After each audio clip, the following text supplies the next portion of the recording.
চাঞ্চল্যকর লিটন হত্যা মামলায় জড়িত ছেলে লিমন ও তার স্ত্রী চাঁদনীকে গ্রেপ্তার করেছে খুলনা মেট্রোপলিটন পুলিশ।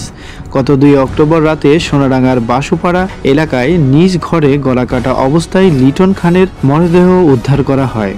পুলিশ জানায়, পারিবারিক কলহ ও টাকার জেরে লিটনের ছেলে লিমন ও পুত্রবধূ চাঁদনী পরিকল্পিতভাবে এই হত্যাকাণ্ড ঘটায়। প্রথমে শ্বাসরোধে অচেতন করার পর ধারালো বটি দিয়ে গলা কেটে হত্যা করা হয় লিটনকে। গোয়েন্দা তথ্যের ভিত্তিতে কেএমপি সোনাডাঙ্গা মডেল থানা পুলিশ ঢাকা পল্লবী এলাকায় অভিযান চালিয়ে দুজনকে গ্রেফতার করে।